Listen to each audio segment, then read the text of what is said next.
में था, ऐसे ऐसे आचरण करने वाले भयानक प्रेत योनि को प्राप्त होते हैं। 84 लाख योनियों में एक प्रेत योनि है। प्रेत योनि में भी कई प्रकार हैं, ब्रह्म राक्षस और अग्नि बेताल चुड़ैल, कई कई ऐसा जो महान कष्ट देने वाले हैं। अगर आप भगवद आश्रित होकर भजन नहीं करेंगे तो आप ऐसी अशुभ योनियों को प्राप्त होंगे। जब कोई जीव जो कर्म कल वर्णन किए गए उन कर्मों के अनुसार प्रेत योनि को प्राप्त होता है, तो जो भूत प्रेत आदि का शरीर होता है वो वायु प्रधान होता है। ये मनुष्य शरीर में किसी भी द्वार से प्रवेश कर सकते हैं, आंख से, कान से, त्वचा से, किसी भी द्वार से प्रवेश कर जाते हैं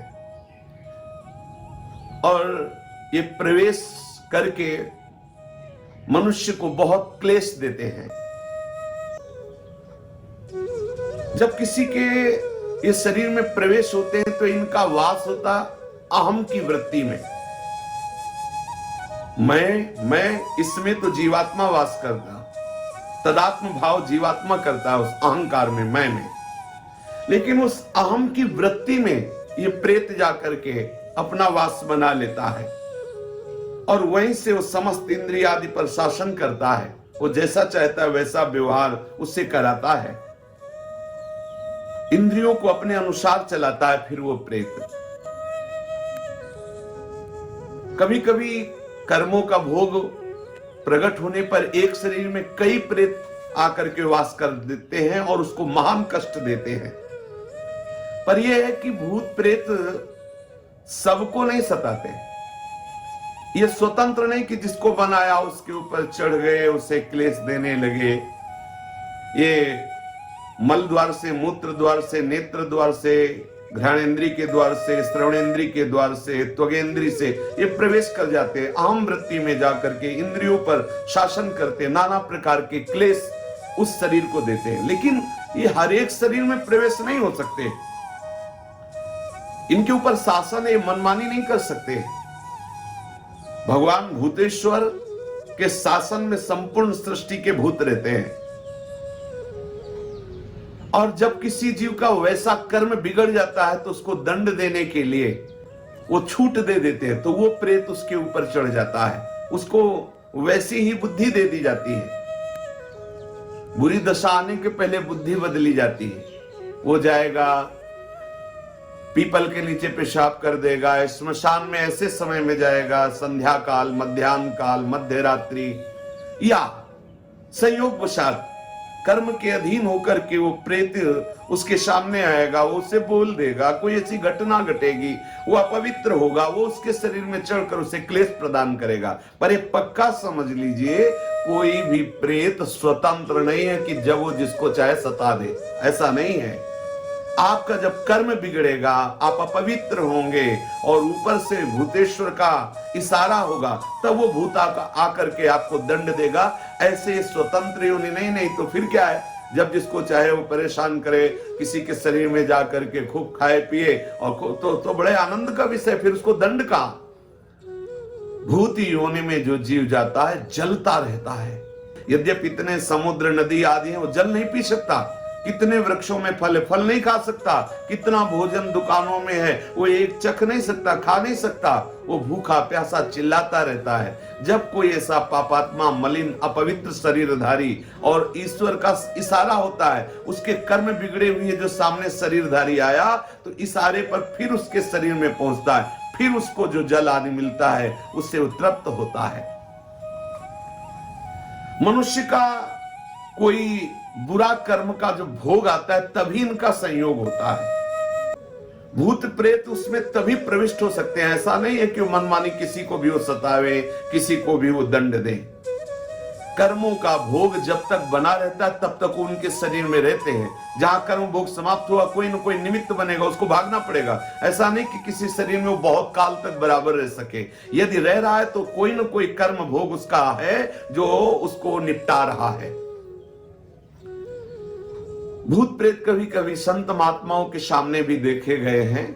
ये भूत प्रेतों का कर्म समाप्त होने का समय आता है, उनकी योनि समाप्त होने का समय आता है, तब वो संतों के समीप जाते हैं। जो भजनानंदी भगवत प्राप्त महात्मा या भगवत प्राप्ति की प्रबल लालसा वाले संत जन है, इनके दर्शन से, इनके संभाषण से, उनके सानिध्य में आने से उसके सारे कर्म जो प्रेत योनि बनाने के हेतु हुए थे वो सब नष्ट हो जाते हैं और वो मुक्त हो जाता है प्रेत योनि से। इसीलिए संतों के सामने जाते हैं।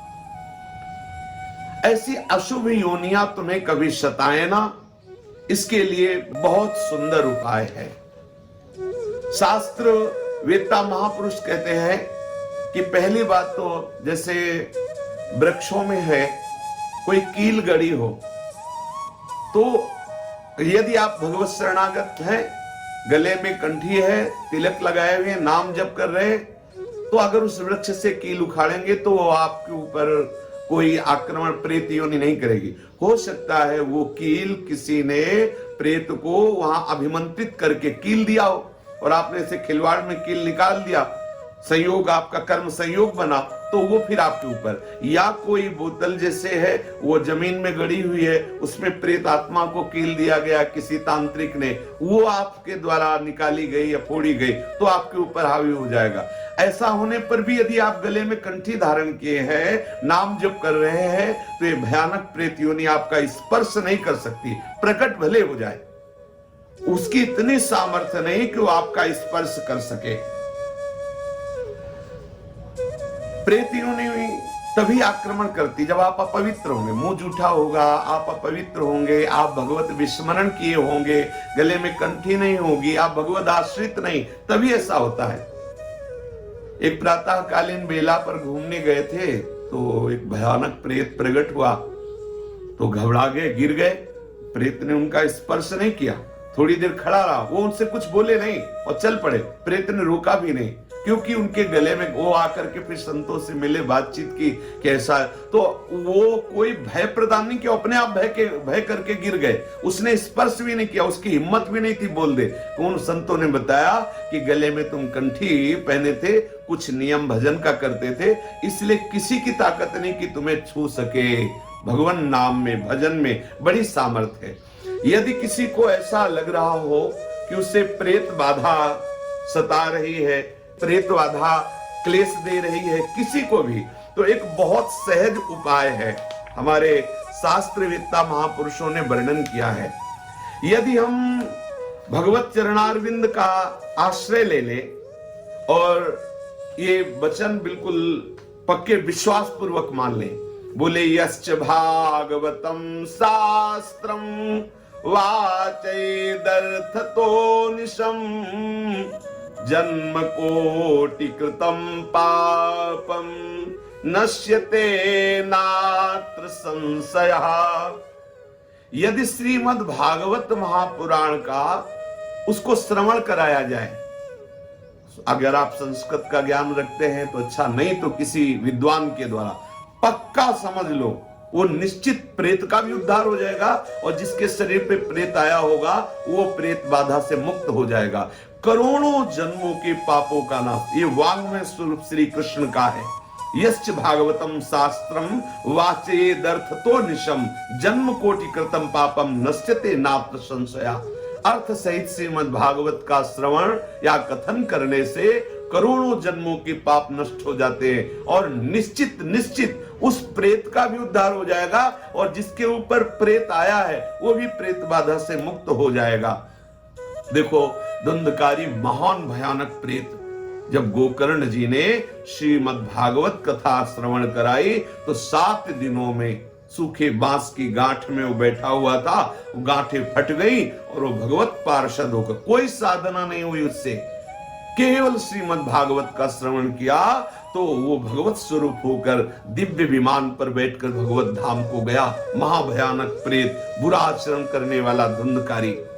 तो श्लोकार्धम श्लोक पादम वा पठेत भागवतम चयः नित्यं पुण्यमवाप्नोति राजसूयाश्वमेधयोः। जो पुरुष एक श्लोक याद कर ले भागवत का, मानो संस्कृत का ज्ञान नहीं है तो एक श्लोक कृष्णाय वासुदेवाय हरये परमात्मने प्रणत क्लेशनाशाय गोविंदाय नमो नमः। आधा श्लोक इतने ही बोल दे, कृष्णाय वासुदेवाय हरे परमात्मने। सामने आपके चाहे जितना भयानक प्रेत हो टिकेगा नहीं।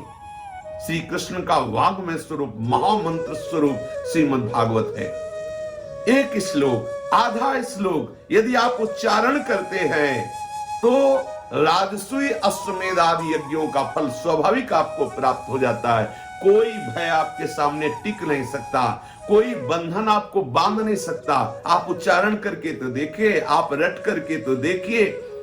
बोले उक्तम भागवतम नित्यम कृतम च हरिचिंतनम तुलसी पोषणम चैव धेनूनाम सेवनम समम। ये महामहिमा में उपाय है जो श्रीमद् भागवत के श्लोक का, श्री ठाकुर जी की सेवा, उनका चिंतन, श्री प्रिया प्रीतम की सेवा, राधा नाम की सेवा, ठाकुर सेवा, शालीग्राम सेवा, इनका चिंतन, या तुलसी जी का सिंचन, तुलसी जी की आरती, तुलसी जी की सेवा, गौ माता की सेवा, ये जो करता है तो कभी उसे कोई बाधा परास्त नहीं कर सकती। प्रेत आदि तो स्पर्श ही नहीं कर सकते।